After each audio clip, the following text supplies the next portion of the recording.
Hello, my name is Hasset. And my name is Katie, and this is our client needs case study. I chose to do safe and effective care environment. So my case study is about a patient named Mr. Warren, who is an 80-year-old male. He was just admitted post-right total knee arthroplasty. He has a history of type 2 diabetes, coronary artery disease, and depression. He is receiving hydrocodone for pain.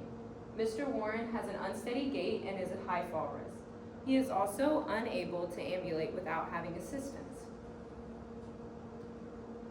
Question 1 about my scenario is choose the finding that places the patient at risk for falls. A, is it the recent administration of hydrocodone? B, is it his strong, steady gait? C, his total right knee arthroplasty? Or D, that he has type 2 diabetes? So you can select the correct answer from the dropdown.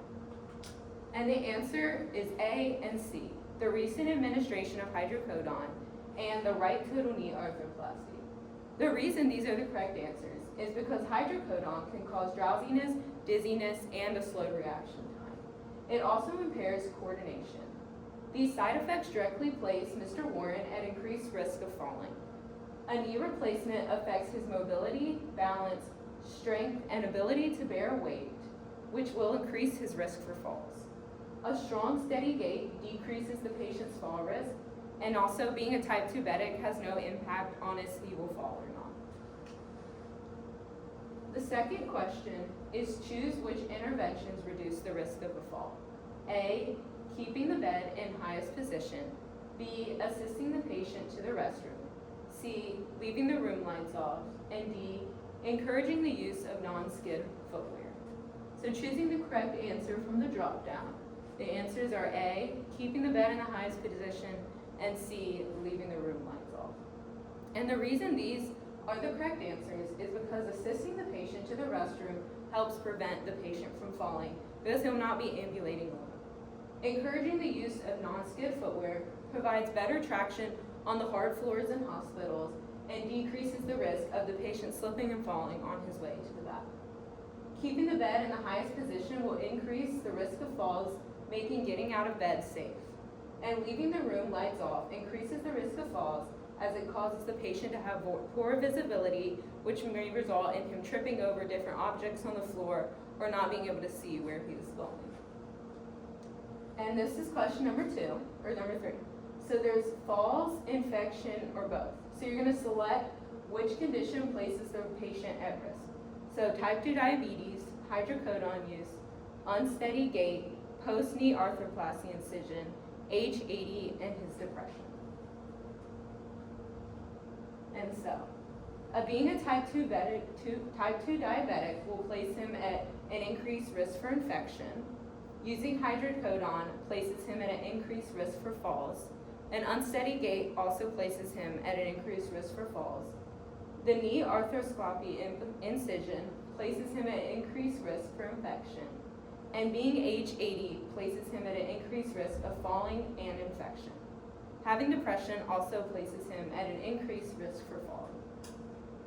And the rationale behind this is because being a type 2 diabetic impairs the wound healing, decreases circulation, and increases the blood glucose, which will result in increased risk for infection. Using hydrocodone causes sedation, dizziness, slowed reaction time, which will increase the risk for him falling because he won't be able to assess the situation quick enough to get himself out of danger. Having an unsteady gait also increases the risk of falling. A new surgical site where pathogens enter the body easily increases the risk for infection. And then being 80 increases his risk for infection and for falls because the older adults have a higher risk of falling because they have decreased mobility and decreased muscle weakness. And so also having depression can affect his alertness, motivation, and physical activity, which will put him at an increased risk for falling. And my integrated process is the nursing process includes assessment, intervention, safety, and evaluation. As nurses, we should continually be assessing our patients to prevent risk of further injuries that could occur due to such things as falls. When we see a patient putting themselves in harm's way, as nurses, we should provide immediate intervention and then step back and evaluate what new measures should be put in place to ensure that the patient is in a safe and comfortable environment. And then the content area I chose was advocacy. As a nurse, to maintain a safe and effective care environment, we must advocate on our patients. As nurses, we have a unique role in with the patient, and then we'll often hear how they truly feel in ways that they would not be willing to voice to family members or other people who are not with them in such vulnerable times as we as nurses are. It's essential for the nurse to advocate exactly for what the patient wants, not just what for the family or other members of the healthcare team want for the patient. So the topic that I chose for my scenario was psychological integrity. So for this scenario, Mrs. Rivera is a 28-year-old school teacher who arrived at the emergency department looking extremely shaken. She is breathing fast, clutching her chest, and saying she feels totally out of control. Mrs. Rivera explains that the episode started suddenly while she was grading papers for her class at home. She exclaims, "Something is really wrong. My heart is beating so fast, I'm scared I'm going to die." Her vital signs are blood pressure is 132/80, which is a little bit elevated. Her heart rate is 118. Her respirations are 32, and her oxygen saturation is 99% on room air. Mrs. Rivera has no history of cardiac issues, but mentioned briefly how she's been really stressed at work lately. The heart care provider suspects a panic attack, and the nurse stays at the bedside to help her get back control of her breathing. So for my first question, I wanted to identify which responses was supporting the patient with her situation or what could worsen her anxiety. So the options are: A, you are safe, let's focus on slowing your breathing together. B, you're fine, there's nothing wrong with you. C, can you tell me what was happening before these feelings started? And D, you need to calm down, this is just anxiety. So the answers are A and C are the therapeutic statements, and B, D are the non-therapeutic statements. So the rationale for this is that statement A provides reassurance while acknowledging the patient's fear, whereas statement B and D are kind of dismissing her situation by saying she's fine and using judgmental language. But for statement C, it invites her by asking her what's wrong, and it gives her some sort of self-control by asking her what's going on with her. So for the second question, we need to identify what is the most likely diagnosis for this patient. Is it A, pulmonary embolism, B, panic attack, or C, asthma exacerbation? So the answer for this is B, panic attack. The rationale for this is that a panic attack is the most consistent with the patient's symptoms because she's having acute fear, her chest is tightening, and she has very fast breathing. Whereas the other options cancels out for pulmonary embolism and airway obstruction because her saturation for oxygen is normal, so there's no clinical indication of her not being able to breathe. So for the third question, what are the priority nursing actions, and select all that apply? Is it A, teach diaphragmatic breathing, B, call rapid response, C, administer oxygen at 2 liters per minute, D, stay with the patient, or E, obtain sputum culture? The answer is A and D, teach diaphragmatic breathing, and D, stay with the patient.